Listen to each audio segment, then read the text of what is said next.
led them in prayer before breakfast. His mother, who dressed up on that day and looked almost young with her hair straightened, and on her head the close-fitting white cap that was the uniform of holy women.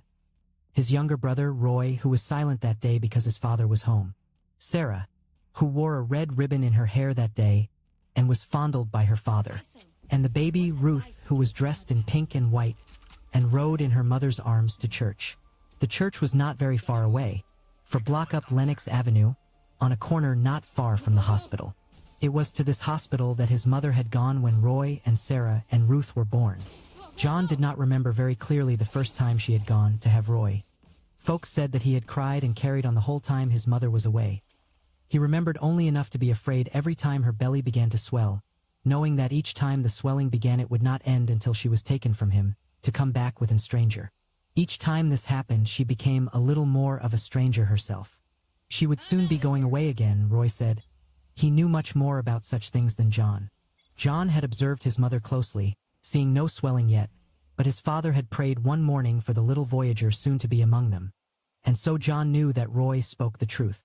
Every Sunday morning, then, since John could remember, they had taken to the streets the Grimes family on their way to church. Sinners along the avenue watched him. Men still wearing their Sunday night clothes, wrinkled and dusty now, muddy-eyed and muddy-faced. And the women with harsh voices and tight, bright dresses, cigarettes between their finger or held tightly in the corners of their mouths. They talked and laughed and fought together, and the women fought like the men.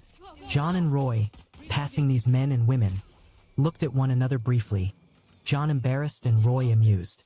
Roy would be like them when he grew up, if the Lord did not change his heart. These men and women they passed on Sunday mornings had spent the night in bars, or in cat houses, or on the streets, or on the rooftops, or under the stairs. They had been drinking. They had gone from cursing to laughter, to anger, to lust. Once he and Roy had watched a man and woman in the basement of a condemned house. They did it standing up. The woman had wanted 50 cents, and the man had flashed a razor. John had never watched again. He had been afraid. But Roy had watched them many times, and he told John he had done it with some girls down the block. And his mother and father, who went to church on Sundays, they did it too, and sometimes John heard them in the bedroom behind him, over the sound of rats' feet and rat screams, and the music and cursing from the harlot's house downstairs. Their church was called the Temple of the Fire Baptized. It was not the biggest church in Harlem, not yet the smallest, but John had been brought up to believe it was the holiest and best. His father was head deacon in this church. There were only two, the other a round, black man named Deacon Braithwaite, and he took up the collection and sometimes he preached.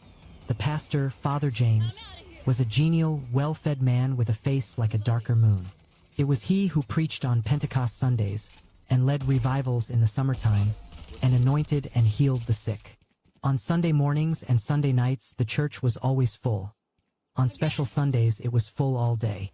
The Grimes family arrived in a body, always a little late, usually in the middle of Sunday school, which began at 9 o'clock.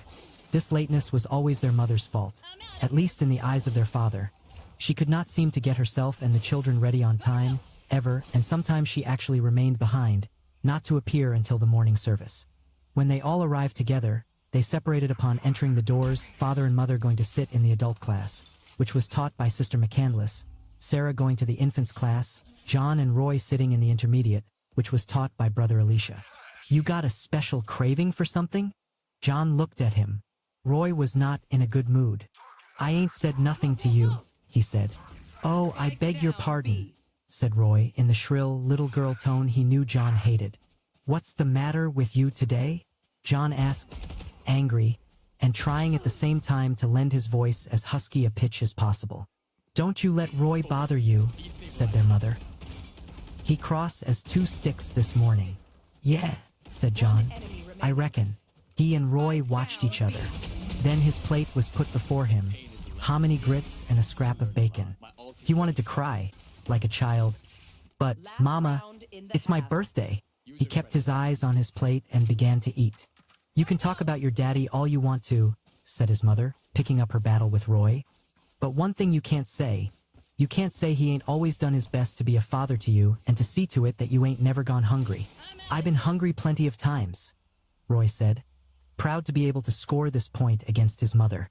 Wasn't his fault, then. Wasn't because he wasn't trying to feed you. Then man shoveled snow in zero weather when he ought be been in bed just to put food in your belly. Wasn't just my belly, said Roy indignantly. He got a belly too, I know. It's a shame the way that man eats. I sure ain't asked him to shovel no snow for me. But he dropped his eyes, suspecting a flaw in his argument. I just don't want him beating on me all the time, he said at last. I ain't no dog. She sighed and turned slightly away, looking out of the window. Your daddy beats you, she said. Because he loves you. Roy laughed. That ain't the kind of love I understand, old lady. What you reckon he'd do if he didn't love me? He'd let you go right on, she flashed. Right on down to hell where it looks like you is just determined to go anyhow. Right on, Mr. Man, till somebody puts a knife in you or takes you off to jail. Mama, John asked suddenly, is Daddy a good man? He had not known that he was going to ask the question, and he watched in astonishment as her mouth tightened and her eyes grew dark. That ain't no kind of question, she said mildly. You don't know no better men, do you? Looks to me like he's a mighty good man, said Sarah. He sure is praying all the time. You children is young, their mother said, ignoring Sarah and sitting down again at the table. And you don't know how lucky you is to have a father what worries about you and tries to see to it that you come up right. Yeah, said Roy. We don't know how lucky we is to have a father what don't want you to go to movies, and don't want you to play in the streets, and don't want you to have no friends, and he don't want this and he don't want that, and he don't want you to do nothing. We so lucky to have a father who just wants us to go to church and read the Bible and beller like a fool in front of the altar and stay home all nice and quiet, like a little mouse. Boy, we sure is lucky, all right. Don't know what I done to be so lucky. She laughed. You going to find out one day, she said. You mark my words. Yeah, said Roy. But it'll be too late then, she said. It'll be too late when you come to be sorry. Her voice had changed. For a moment her eyes met John's eyes, and John was frightened. He felt that her words, after the strange fashion God sometimes chose to speak to men, were dictated by heaven and were meant for him. He was 14, was it too late? And thus uneasiness was reinforced by the impression, which at that moment he realized had been his all along, that his mother was not saying everything she meant.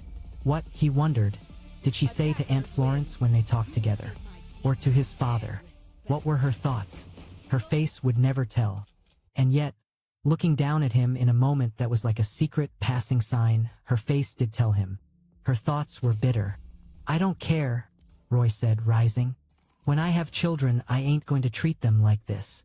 John watched his mother. She watched Roy. I'm sure this ain't no way to be. Ain't got no right to have a house full of children if you don't know how to treat them. You mighty grown up this morning, his mother said. You be careful. And tell me something else, Roy said, suddenly leaning over his mother. Tell me how come he don't never let me talk to him like I talk to you? He's my father, ain't he? But he don't never listen to me. No, I all the time got to listen to him. Your father, she said, watching him, knows best. You listen to your father. I guarantee you won't end up in no jail. Roy sucked his teeth in fury. I ain't looking to go to no jail. You think that's all that's in the world is jails and churches? You ought to know better than that, Ma. I know, she said. There ain't no safety except you walk humble before the Lord. You're gonna find it out, too, one day. You go on hardhead. You going to come to grief. And suddenly Rot grinned. But you be there, won't you, Ma, when I'm in trouble? You don't know, she said, trying not to smile. How long the Lord's going to let me stay with you? Roy turned and did a dance step. That's all right, he said. I know the Lord ain't as hard as Daddy. Is he, boy? He demanded of John, and struck him lightly on the forehead. Boy, let me eat my breakfast, John muttered, though his plate had long been empty, and he was pleased that Roy had turned to him. That sure is a crazy boy, ventured Sarah soberly. Just listen, cried Roy. To the little Saint one, Daddy ain't never going to have trouble with her. That one, she was born holy. I bet the first words she ever said was, Thank you, Jesus. Ain't that so, Ma? You stop this foolishness, she said, laughing, and go on about your work. Can't nobody play the fool with you all morning. Oh, is you got work for me to do this morning? Well, I declare, said Roy. What you got for me to do? I got the woodwork in the dining room for you to do. And you going to do it, too, before you set foot out of this house. Now, why you want to talk like that, Ma? Is I said I wouldn't do it? You know I'm a right good worker when I got a mind. After I do it, can I go? You go ahead and do it and we'll see. You better do it right. I always do it right, said Roy. You won't know your old woodwork when I get through. John, said his mother, you sweep the front room for me like a good boy and dust the furniture. I'm gonna clean up in here. Yes'm, he said and rose. She had forgotten about his birthday. He swore he would not mention it. He would not think about it any more. To sweep the front room meant, principally, to sweep the heavy red and green and purple Oriental-style carpet that had once been that room's glory, but was now so faded that it was all one swimming color, and so frayed in places that it tangled with the broom. John hated sweeping this carpet, for dust rose, clogging his nose and sticking to his sweaty skin, and he felt that should be sweep it forever. The clouds of dust would not diminish, the rug would not be clean. It became in his imagination his impossible, lifelong task, his hard trial, like that of a man he had read about somewhere, whose curse it was to push a boulder up a steep hill, only to have the giant who guarded the hill roll the boulder down again, and so on, forever throughout eternity. He was still out there, that hapless man, somewhere at the other end of the earth, pushing his boulder up the hill. He had John's entire sympathy, for the longest and hardest part of his Saturday mornings was his voyage with the broom across this endless rug.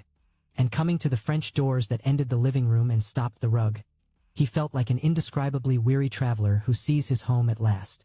Yet for each dustpan he so laboriously filled at the door still demons added to the rug 20 more.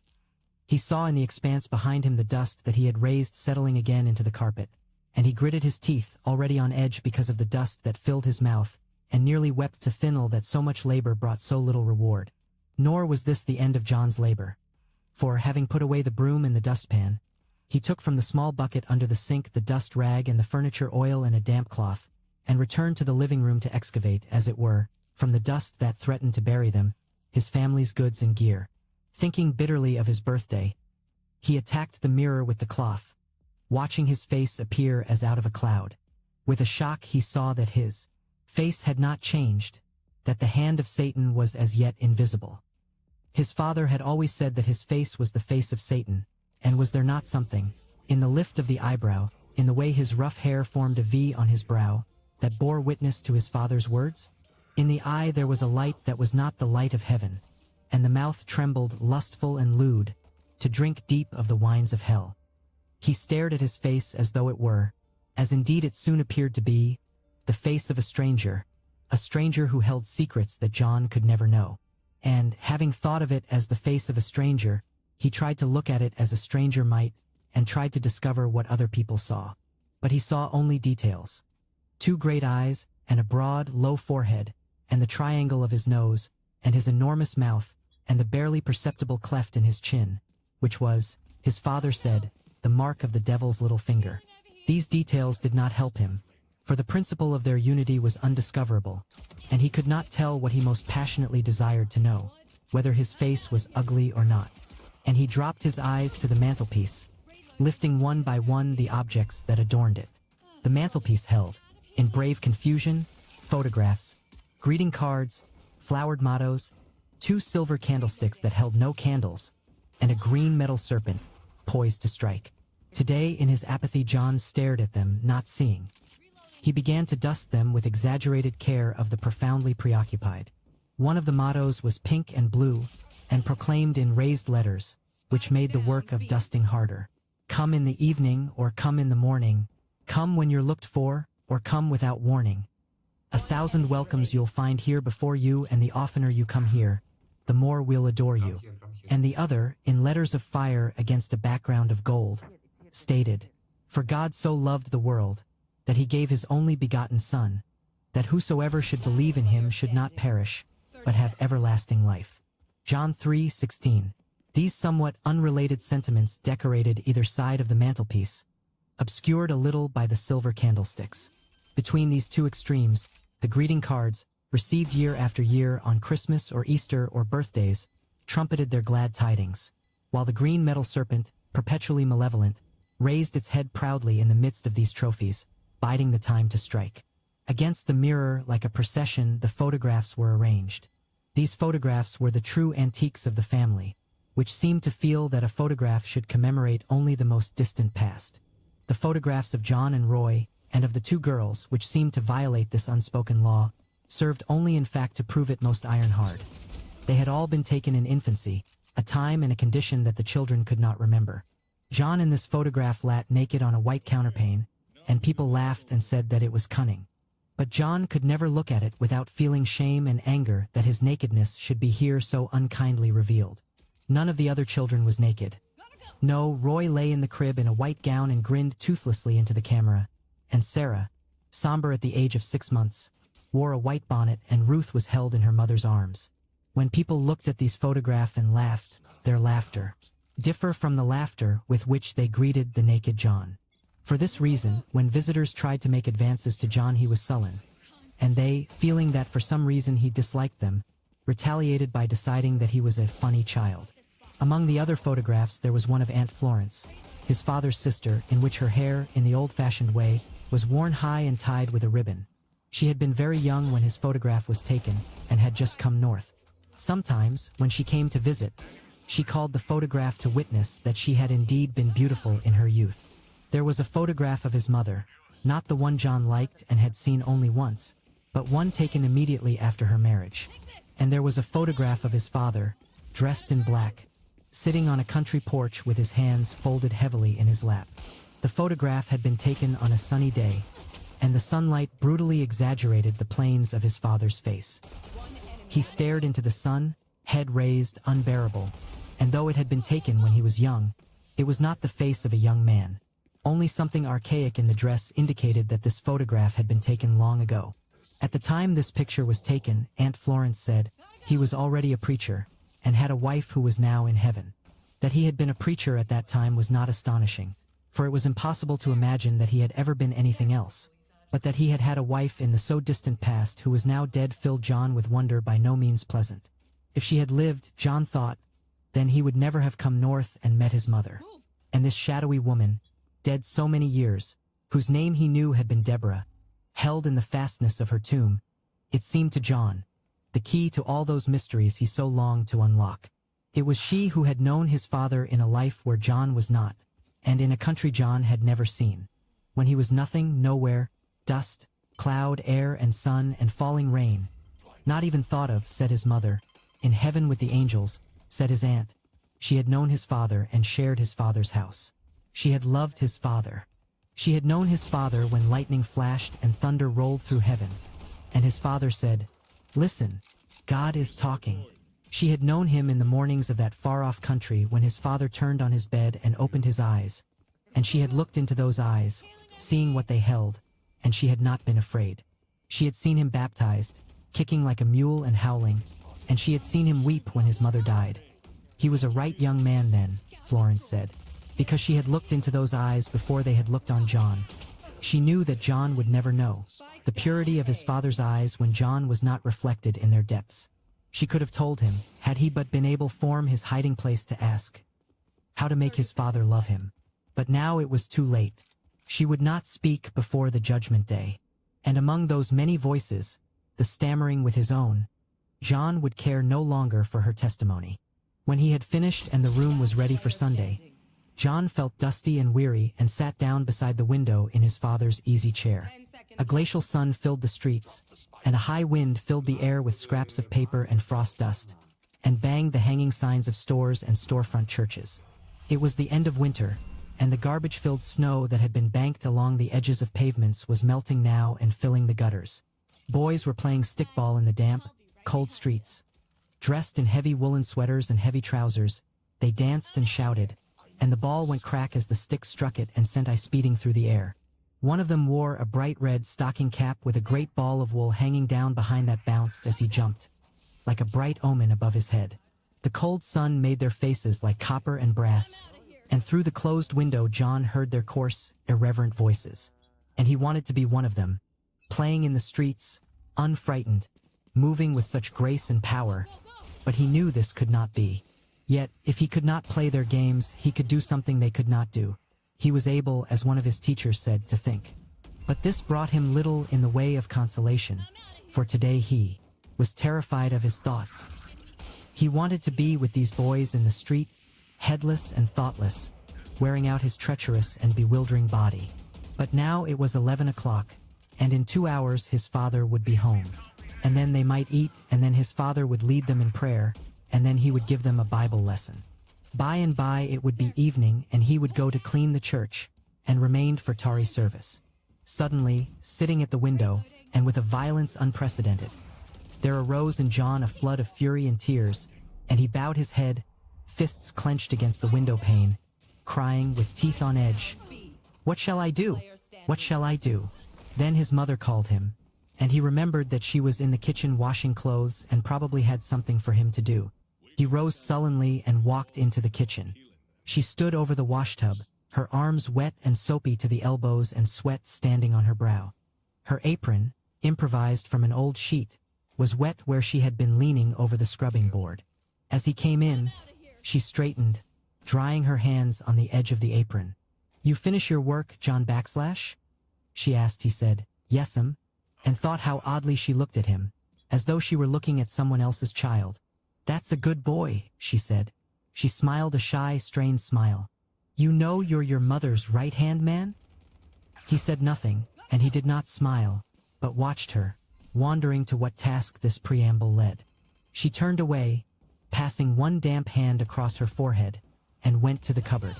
Her back was to him, and he watched her while she took down a bright, figured vase, filled with flowers only on the most special occasions, and emptied the contents into her palm.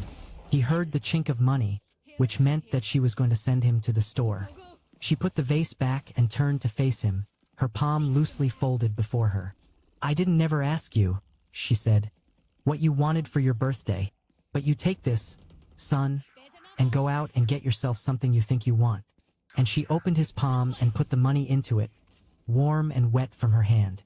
In the moment that he felt the warm, smooth coins and her hand on his, John stared blindly at her face, so far above him.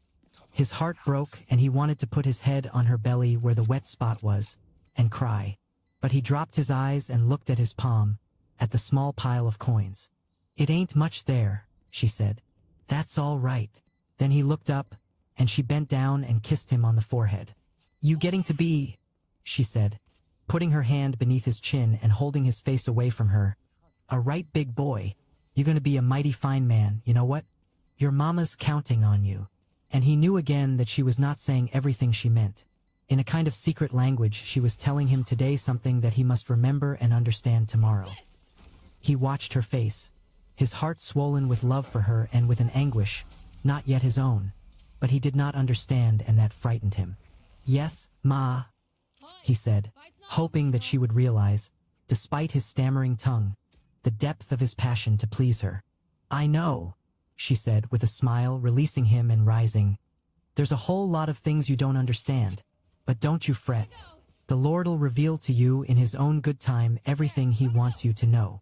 You put your faith in the Lord, Johnny, and he'll surely bring you out. Everything works together for good for them that love the Lord." He had heard her say this before. It was her text, "As set thine house in order," was his father's. But he knew that today she was saying it to him especially. She was trying to help him because she knew he was in trouble. And this trouble was also her own, which she would never tell to John. And even though he was certain that they could not be speaking of the same things, for then, surely, she would be angry and no longer proud of him. This perception on her part and his avowal of her love for him lent to John's bewilderment a reality that terrified and a dignity that consoled him.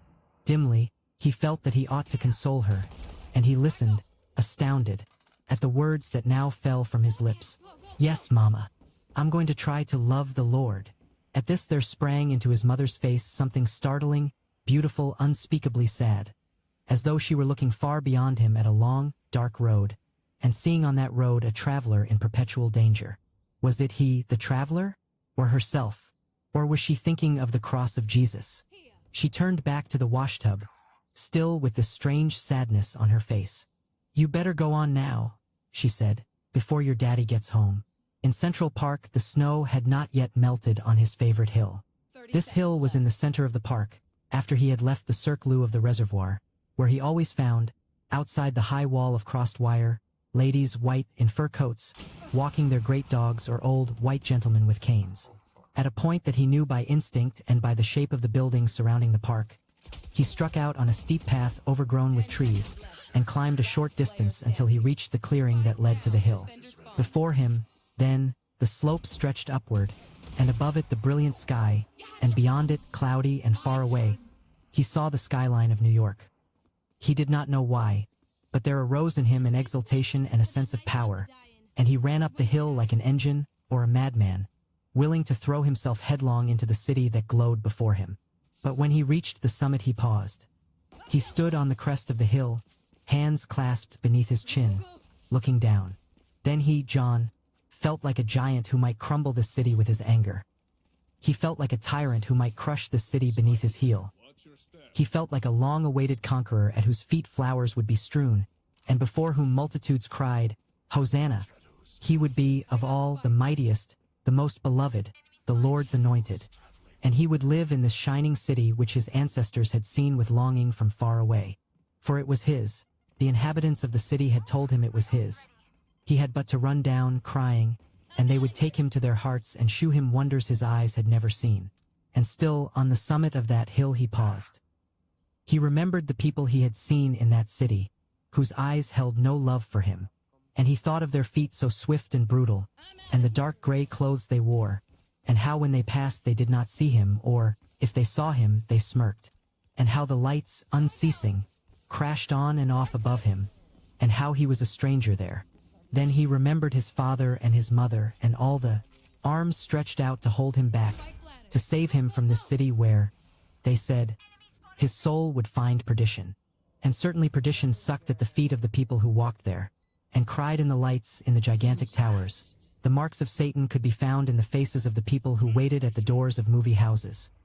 His words were printed on the great movie posters that invited people to sin. It was the roar of the damned that filled Broadway, where motor cars and buses and the hurrying people disputed every inch with death. Broadway, the way that led to death was broad, and many could be found thereon. But narrow was the way that led to life eternal, and few there were who found it. But he did not long for the narrow way, where all his people walked, where the houses did not rise, piercing, as it seemed, the unchanging clouds, but huddled, flat, ignoble, close to the filthy ground, where the streets and the hallways and the rooms were dark, and where the unconquerable odor was of dust, and sweat, and urine, and homemade gin. In the narrow way, the way of the cross, there awaited him only humiliation forever. There awaited him, one day, a house like his father's house, and a church like his father's, and a job like his father's, where he would grow old and black with hunger and toil. The way of the cross had given him a belly filled with wind and had bent his mother's back. They had never worn fine clothes, but here, where the buildings contested God's power and where the men and women did not fear God, here he might eat and drink to his heart's content and clothe his body with wondrous fabrics, rich to the eye and pleasing to the touch. And then what of his soul, which would one day come to die and stand naked before the judgment bar? What would his conquest of the city profit him on that day? To hurl away, for a moment of ease, the glories of eternity. These glories were unimaginable, but the city was real. He stood for a moment on the melting snow, distracted, and then began to run down the hill, feeling himself fly as the descent became more rapid, and thinking, I can climb back up. If it's wrong, I can always climb back up. At the bottom of the hill, where the ground abruptly leveled off onto a gravel path, he nearly knocked down an old white man with a white beard, who was walking very slowly and leaning on his cane. They both stopped, astonished, and looked at one another. John struggled to catch his breath and apologize, but old man smiled. John smiled back. It was as though he and the old man had between them a great secret, and the old man moved on. The snow glittered in patches all over the park. Ice under the pale, strong sun melted slowly on the branches and trunks of trees. He came out of the park at Fifth Avenue where, as always, the old-fashioned horse carriages were lined along the curb, their drivers sitting on the high seats with rugs around their knees, or standing in twos and threes near the horses, stamping their feet and smoking pipes and talking. Summer he had seen people riding in these carriages, looking like people out of books, or out of movies in which everyone wore old-fashioned clothes and rushed at nightfall over frozen road, hotly pursued by their enemies who wanted to carry them back to death. Look back, had cried a beautiful woman with long blonde curls, and see if we are pursued." And she had come, as John remembered, to a terrible end. Now he stared at the horses, enormous and brown and patient, stamping every now and again a polished hoof, and he thought of what it would be like to have one day a horse of his own. He would call it Ryder, and mount it at morning when the grass was wet, and from the horse's back look out over great, sun-filled fields, his own. Behind him stood his house, great and rambling and very new, and in the kitchen his wife, a beautiful woman, made breakfast, and the smoke rose out of the chimney, melting into the morning air. They had children, who called him Papa, and for whom at Christmas he bought electric trains. And he had turkeys and cows and chickens and geese, and other horses besides Ryder. They had a closet full of whiskey and wine. They had cars, but what church did they go to, and what would he teach his children when they gathered around him in the evening? He looked straight ahead, down Fifth Avenue, where graceful women in fur coats walked, looking into the windows that held silk dresses and watches and rings. What church did they go to? And what were their houses like in the evening they took off these coats and these silk dresses and put their jewelry in a box and leaned back in soft beds to think for a moment before they slept of the day gone by? Did they read a verse from the Bible every night and fall on their knees to pray? But no, for their thoughts were not of God, and their way was not God's way. They were in the world, and of the world, and their feet laid hold on hell. Yet in school some of them had been nice to him, and it was hard to think of them burning in hell forever, they who were so gracious and beautiful now. Once, one winter when he had been very sick with a heavy cold that would not leave him, one of his teachers had bought him a bottle of cod liver oil, especially prepared with heavy syrup so that it did not taste so bad. This was surely a Christian act. His mother had said that God would bless that woman, and he had got better. They were kind, he was sire that they were kind, and on the day that he would bring himself to their attention they would surely love and honor him. This was not his father's opinion. His father said that all white people were wicked, and that God was going to bring them low. He said that white people were never to be trusted, and that they told nothing but lies, and that no one of them had ever loved a nigger. He, John, was a nigger, and he would find out, as soon as he got a little older, how evil white people could be. John had read about the things white people did to colored people. How, in the South, where his parents came from, white people cheated them of their wages and burned them and shot them, and did worse things, said his father, which the tongue could not endure to utter.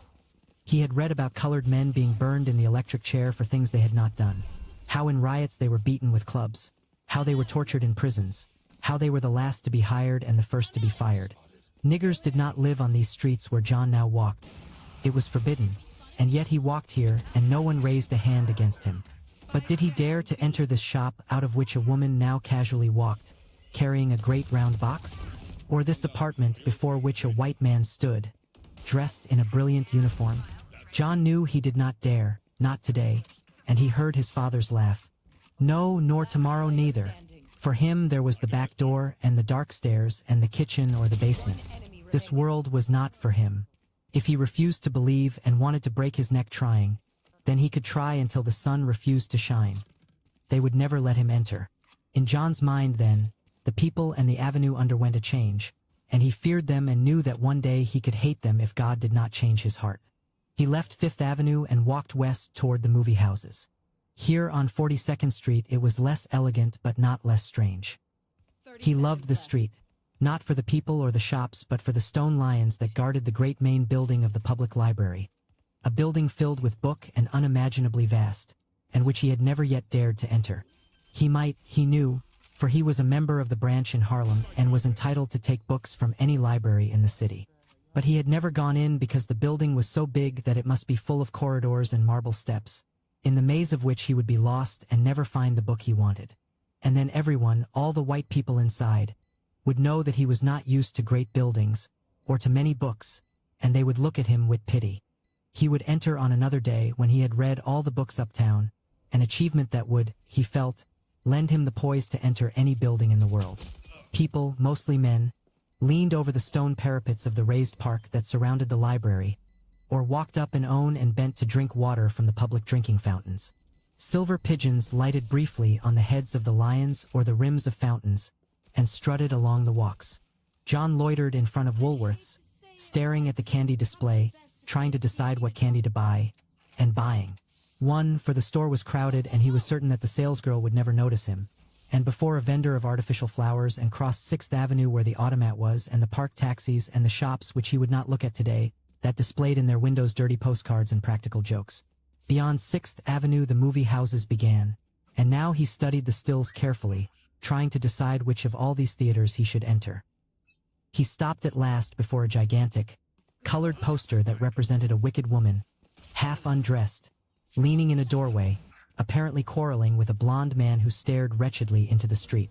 The legend above their heads was, "There's a fool like him in every family, and a woman next door to take him over."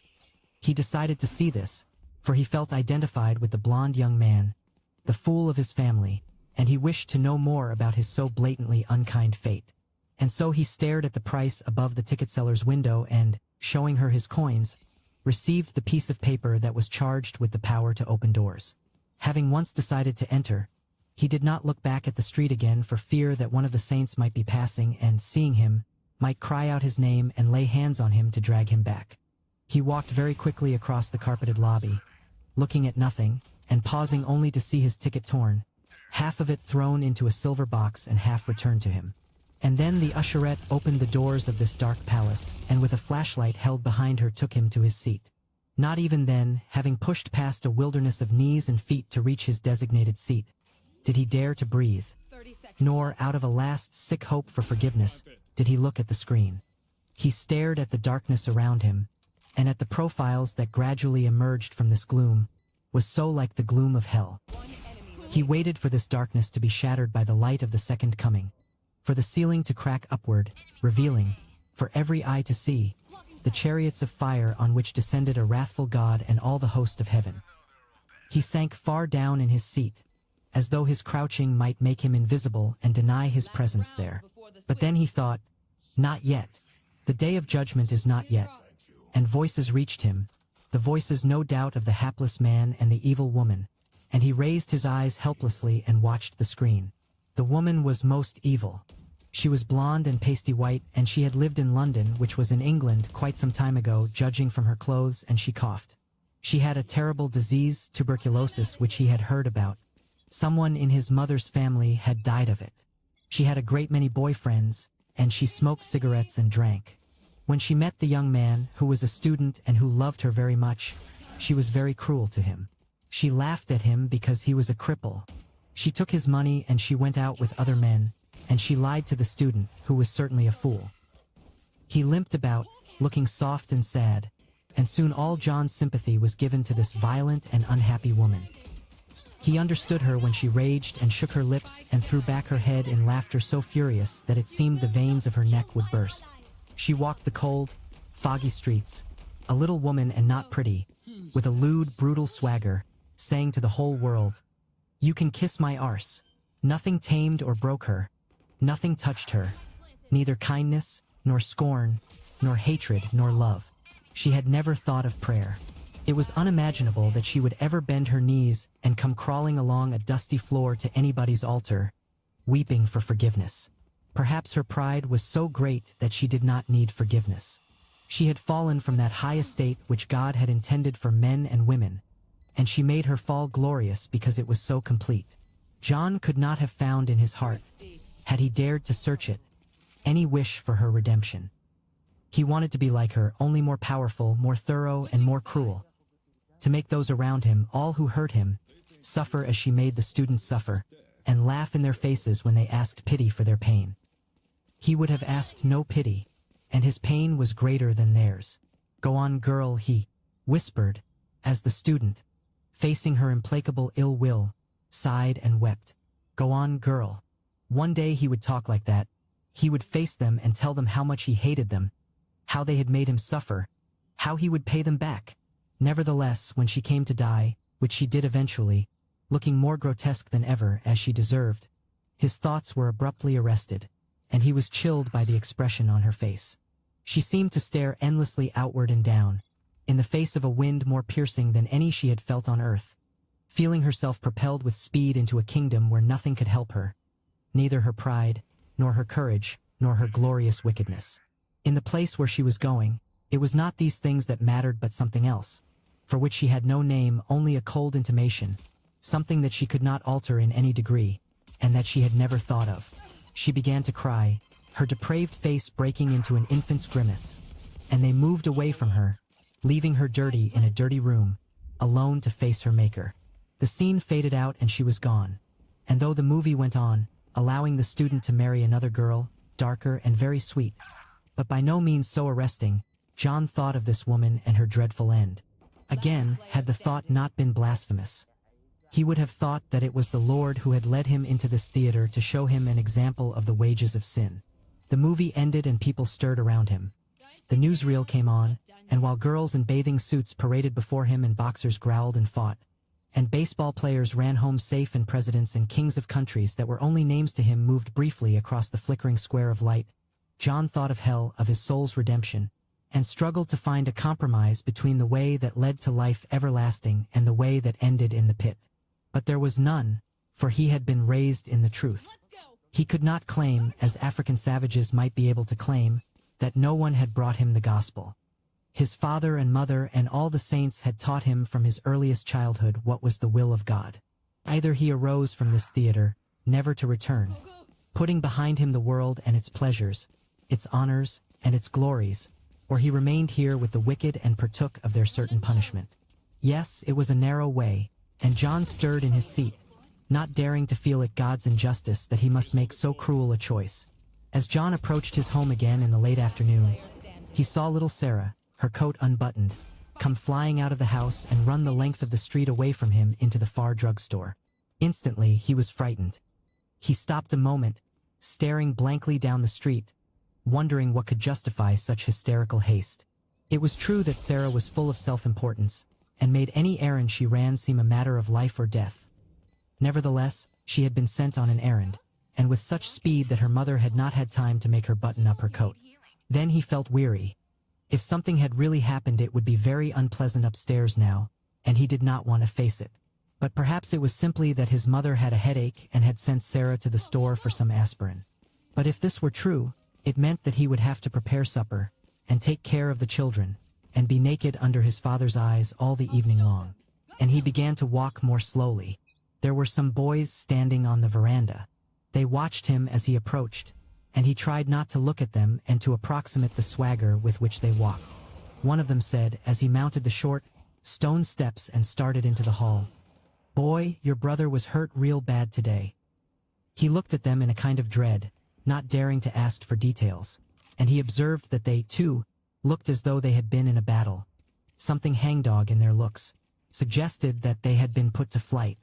Then he looked down and saw that there was blood at the threshold, and blood spattered on the tile floor of the vestibule. He looked again at the boys, who had not ceased to watch him, and hurried up the stairs. The door was half open, for Sarah's return, no doubt, and he walked in, making no sound, feeling a confused impulse to flee. There was no one in the kitchen, though the light was burning. The lights were on all through the house. On the kitchen table stood a shopping bag filled with groceries, and he knew that his Aunt Florence had arrived. The washtub, where his mother had been washing earlier, was open still, and filled the kitchen with a sour smell. There were drops of blood on the floor here too, and there had been small, smudged coins of blood on the stairs as he walked up. All this frightened him terribly. He stood in the middle of the kitchen, trying to imagine what had happened, and preparing himself to walk into the living room, where all the family seemed to be. Roy had been in trouble before, but this new trouble seemed to be the beginning of the fulfillment of a prophecy. He took off his coat, dropping it on a chair, and was about to start into the living room when he heard Sarah running up the steps. He waited, and she burst through the door, carrying a clumsy parcel. "What happened?" he whispered. She stared at him in astonishment and a certain wild joy. He thought again that he really did not like his sister. Catching her breath, she blurted out, triumphantly, "Roy got stabbed with a knife," and rushed into the living room. Roy got stabbed with a knife. Whatever this meant, it was sure that his father would be at his worst tonight. John walked slowly into the living room. His father and mother, a small basin of water between them, knelt by the sofa where Roy lay, and his father was washing the blood from Roy's forehead. It seemed that his mother, whose touch was so much more gentle, had been thrust aside by his father, who could not bear to have anyone else touch his wounded son. And now she watched, one hand in the water, and the other in a kind of anguish at her waist, which was circled still by the improvised apron of the morning. Her face, as she watched, was full of pain and fear, of tension barely supported, and of pity that could scarcely have been expressed had she filled all the world with her weeping. His father muttered sweet, delirious things to Roy, and his hands, when he dipped them again in the basin and wrung out the cloth, were trembling.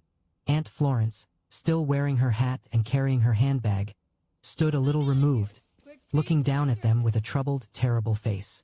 Then Sarah bounded into the room before him, and his mother looked up, reached out for the package and saw him. She said nothing, but she looked at him with a strange, quick intentness, almost as though there were a warning on her tongue which at the moment she did not dare to utter. His Aunt Florence looked up and said, "We been wondering where you was, boy. This bad brother of yours done gone out and got hisself hurt." But John understood from her tone that the fuss was, possibly, a little greater than the danger. Roy was not, after all, going to die, and his heart lifted a little. Then his father turned and looked at him. "Where you been, boy?" he shouted. "All this time. Don't you know you's needed here at home?" More than his words. His face caused John to stiffen instantly with malice and fear. His father's face was terrible in anger, but now there was more than anger in it. John saw now what he had never seen there before, except in his own vindictive fantasies. A kind of wild, weeping terror that made the face seem younger, and yet at the same time unutterably older and more cruel. And John knew, in the moment his father's eyes swept over him, that he hated John because John was not lying on the sofa where Roy lay. John could scarcely meet his father's eyes, and yet, briefly, he did, saying nothing, feeling in his heart an odd sensation of triumph, and hoping in his heart that Roy, to bring his father low, would die. His mother had unwrapped the package and was opening a bottle of peroxide.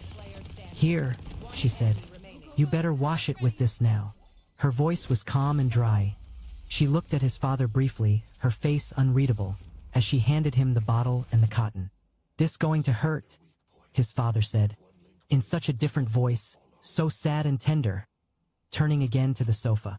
"But you just be a little man and hold still. It ain't going to take long." John watched and listened. Hating him, Roy began to moan. Aunt Florence moved to the mantelpiece and put her handbag down near the metal serpent. From the room behind, John heard the baby begin to whimper. "John," said his mother, "go and pick up her up like a good boy." Her hands, which were not trembling, were still busy. She had opened the bottle of iodine and was cutting up strips of bandage. John walked into his parents' bedroom and picked up the squalling baby, who was wet. The moment Ruth felt him lift her up, she stopped crying and stared at him with a wide-eyed, pathetic stare, as though she knew that there was trouble in the house. John laughed at her so ancient-seeming distress. He was very fond of his baby sister, and whispered in her ear as he started back to the living room. "Now, you let your big brother tell you something, baby. Just as soon as you's able to stand on your feet, you run away from this house. Run far away." He did not quite know why he said this, or where he wanted her to run, but it made him feel instantly better. His father was saying, as John came back into the room, "I'm sure going to be having some questions to ask you in a minute, old lady. I'm going to be wanting to know just how come you let this boy go out and get half killed." "Oh, no, you ain't," said Aunt Florence. "You ain't going to be starting none of that mess this evening. You know right doggone well that Roy don't never ask nobody if he can do nothing. He just go right ahead and do like he pleases. Elizabeth sure can't put no ball and chain on him. She got her hands full right here in this house, and it ain't her fault if Roy got ahead just as hard as his father's. You got an awful lot to say. Look like for once you could keep from putting your mouth in my business." He said this without looking at her. "It ain't my fault," she said, "that you was born a fool and always done been a fool and ain't never going to change. I swear to my father you'd try the patience of Job. I done told you before," he said. He had not ceased working over the moaning Roy, and was preparing now to dab the wound with iodine, "that I didn't want you coming in here and using that gutter language in front of my children." "Don't you worry about my language, brother," she said with spirit. "You better start worrying about your life. What these children here ain't going to do them near as much harm as what they see." "What they see," his father muttered, "is a poor man trying to serve the Lord. That's my life." "Then I guarantee you," she said, that they going to do their best to keep it from being their life. You mark my words. He turned and looked at her, and intercepted the look that passed between the two women. John's mother, for reasons that were not at all his father's reasons, wanted Aunt Florence to keep still. He looked away ironically. John watched his mother's mouth tighten bitterly as she dropped her eyes. His father, in silence, began bandaging Roy's forehead. "It's just the mercy of God," he said at last, "that this boy didn't lose his eye. Look here." His mother leaned over and looked into Roy's face with a sad, sympathetic murmur. Yet, John felt, she had seen instantly the extent of the danger to Roy's eye and to his life, and was beyond that worry now. Now she was merely marking time, as it were, and preparing herself against the moment when her husband's anger would turn, full force, against her. His father now turned to John, who was standing near the French doors with Ruth in his arms. "You come here, boy," he said, "and see what them white folks done to your brother." John walked over to the sofa, holding himself as proudly beneath his father's furious eyes as a prince approaching the scaffold. "Look here," said his father, grasping him roughly by one arm. "Look at your brother." John looked down at Roy, who gazed at him with almost no expression in his dark eyes. But John knew by the weary, impatient set of Roy's young mouth that his brother was asking that none of this be held against him. It wasn't his fault or John's, Roy's eyes said, that they had such a crazy father. His father, with the air of one forcing the sinner to look down into the pit that is to be his portion, moved away slightly so that John could see Roy's wound. Roy had been gashed by a knife, luckily not very sharp, from the center of his forehead where his hair began, downward to the bone just above his left eye. The wound described a kind of crazy half-moon and ended in a violent, fuzzy tail that was the ruin of Roy's eyebrow. Time would darken the half-moon wound into Roy's dark skin, but nothing would bring together again the so violently divided eyebrow. This crazy lift, this question, would remain with him forever, and emphasize forever something mocking and sinister in Roy's face. John felt a sudden impulse to smile, but his father's eyes were on him and he fought the impulse back. Certainly the wound was now very ugly, and very red, and must, John felt, with a quickened sympathy toward Roy, who had not cried out, have been very painful. He could imagine the sensation caused when Roy staggered into the house, blinded by his blood. But just the same, he wasn't dead, he wasn't changed. He would be in the streets again the moment he was better. "You see," came now from his father. "It was white folks. Some of them white folks you like so much that tried to cut your brother's throat." John thought, with immediate anger and with a curious contempt for his father's inexactness, that only a blind man, however white, could possibly have been aiming at Roy's throat. And his mother said with a calm insistence, "And he was trying to cut theirs. Him and them bad boys." "Yes," said Aunt Florence. "I ain't heard you ask that boy nary a question about how all this happened. Look like you just determined to raise Cain anyhow and make everybody in this house suffer because something done happened to the apple of your eye." "I done asked you," cried his father in a fearful exasperation, "to stop running your mouth. Don't none of this concern you. This is my family and this is my house. You want me to slap you side of the head. You slap me," she said with a placidity equally fearful. "And I do guarantee you you won't do no more slapping in a hurry." "Hush now," said his mother, rising. "Ain't no need for all this. What's done is done. We ought to be on our knees, thanking the Lord it weren't no worse."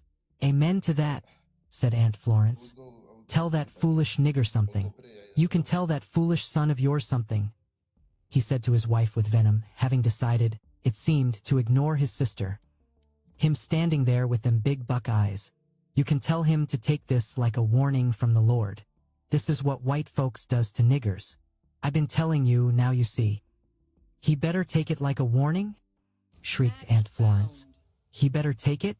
Why, Gabriel, it ain't him went halfway across the city to get in a fight with white boys. This boy in the sofa went deliberately with a whole lot of other boys, all the way to the west side, just looking for a fight. I declare, I do wonder what goes on in your head. You know right well," his mother said, looking directly at his father, "that Johnny don't travel with the same class of boys as Roy goes with. You done beat Roy too many times, here, in this very room for going out with them bad boys. Roy got hisself hurt this afternoon because he was out doing something he didn't have no business doing, and that's the end of it. You ought to be thanking your Redeemer he ain't dead. And for all the care you take of him, he said. He might as well be dead. Don't look like you much care whether he lives or dies. Lord have mercy, said Aunt Florence. He's my son too, his mother said with heat. I carried him in my belly for 9 months and I know him just like I know his daddy, and they's just exactly alike. Now, you ain't got no right in the world to talk to me like that. I reckon you know, he said, choked and breathing hard. All about a mother's love. I sure reckon on you telling me how a woman can sit in the house all day and let her own flesh and blood go out and get half butchered. Don't you tell me you don't know no way to stop him. Because I remembered my mother, God rest her soul, and she'd have found a way. She was my mother too, said Aunt Florence. And I recollect, if you don't, you being brought home many a time more dead than alive. She didn't find no way to stop you. She wore herself out beating on you, just like you been wearing yourself out beating on this boy here. My, he said. You got a lot to say. I ain't doing a thing, she said. But trying to talk some sense into your big, black, hard head. You better stop trying to blame everything on Elizabeth and look to your own wrongdoings. Never mind, Florence, his mother said. It's all over and done with now. I'm out of this house, he shouted. Every day the Lord sends, working to put the food in these children's mouths. Don't you think I got a right to ask the mother of these children to look after them and see that they don't break their necks before I get back home? You ain't got but one child, she said. That's liable to go out and break his neck, and that's Roy, and you know it. And I don't know how in the world you expect me to run this house and look after these children and keep running around the block after Roy. No, I can't stop him, I done told you that, and you can't stop him neither. You don't know what to do with this boy, and that's why you all the time trying to fix the blame on somebody. Ain't nobody to blame, Gabriel. You just better pray God to stop him before somebody puts another knife in him and put him in his grave. They stared at each other a moment in an awful pause, she with a startled, pleading question in her eyes. Then, with all his might, he reached out and slapped her across the face. She crumpled at once, hiding her face with one thing hand, and Aunt Florence moved to hold her up. Sarah watched all this with greedy eyes. Then Roy sat up and said in shaking voice, "Don't you slap my mother. That's my mother. You slap her again, you black bastard, and I swear to God I'll kill you." In the moment that these words filled the room, Ad hung in the room like the infinitesimal moment of hanging, jagged light that precedes an explosion. John and his father were staring into each other's eyes. John thought for that moment that his father believed the words had come from him. His eyes were so wild and depthlessly malevolent, and his mouth was twisted into such snarl of pain. Then, in the absolute silence that followed Roy's words, John saw that his father was not seeing him, was not seeing anything unless it were a vision. John wanted to turn and flee, as though he had encountered in the jungle some evil beast, crouching and ravenous, with eyes like hell unclosed. And exactly as though, on a road's turning, he found himself staring at certain destruction. He found that he could not move. Then his father turned and looked down at Roy. "What did you say?" his father asked. "I told you," said Roy, "not to touch my mother." "You cursed me," said his father. Roy said nothing. Neither did he drop his eyes. "Gabriel," said his mother, "Gabriel, let us pray." His father's hands were at his waist, and he took off his belt. Tears were in his eyes. "Gabriel," cried Aunt Florence, "ain't you done playing the fool for tonight?" Then his father raised his belt, and it fell with a whistling sound on Roy, who shivered and fell back, his face to the wall. But he did not cry out, and the belt was raised again and again. The air rang with the whistling and the crack against Roy's flesh, and the baby Ruth began to scream. My lord," his father whispered. My lord," He raised the belt again, but Aunt Florence caught it from behind and held it. His mother rushed over to the sofa and caught Roy in her arms, crying as John had never seen a woman, or anybody, cry before. Roy caught his mother around the neck and held on to her as though he were drowning. Aunt Florence and his father faced each other. "Yes, Lord," Aunt Florence said. "You was born wild and you's going to die wild, but ain't no use to try to take the whole world with you. You can't change nothing, Gabriel. You ought to know that by now. John opened the church door with his father's key at 6 o'clock. Tari service officially began at 8, but it could begin at any time, whenever the Lord moved one of the saints to enter the church and pray. It was seldom, however, that anyone arrived before 8:30, the Spirit of the Lord being sufficiently tolerant to allow the saints time to do their Saturday night shopping, clean their houses, and put their children to bed. John closed the door behind him and stood in the narrow church aisle, hearing behind him the voices of children playing, and ruder voices, the voices of their elders, cursing and crying in the streets. It was dark in the church. Street lights had been snapping on all around him on the populous avenue. The light of the day was gone. His feet seemed planted on this wooden floor. They did not wish to carry him one step further. The darkness and silence of the church pressed on him, cold as judgment, and the voices crying from the window might have been crying from another world. John moved forward, hearing his feet crack against the sagging wood, to where the golden cross on the red field of the altar cloth glowed like smothered fire, and switched on one weak light. In the air of the church hung, perpetually, the odor of dust and sweat. For, like the carpet in his mother's living room, the dust of this church was invincible. And when the saints were praying or rejoicing, their bodies gave off an acrid, steamy smell, a marriage of the odors of dripping bodies and soaking, starched white linen. It was a storefront church and had stood, for John's lifetime, on the corner of this sinful avenue, facing the hospital to which criminal wounded and dying were carried almost every night. The saints, arriving, had rented this abandoned store and taken out the fixtures, had painted the walls and built a pulpit, moved in a piano and camp chairs, and bought the biggest Bible they could find. They put white curtains in the show window, and painted across this window temple of the fire baptized. Then they were ready to do the Lord's work. And the Lord, as he had promised to the 2 or 3 first gathered together, sent others. And these brought others and created a church. From this parent branch, if the Lord blessed, other branches might grow and a mighty work be begun throughout the city and throughout the land. In the history of the temple, the Lord has raised up evangelists and teachers and prophets, and called them out into the field to do his work, to do up and down the land carrying the gospel, or to raise other temples in Philadelphia, Georgia, Boston, or Brooklyn. Wherever the Lord led, they followed. Every now and again one of them came home to testify of the wonders the Lord had worked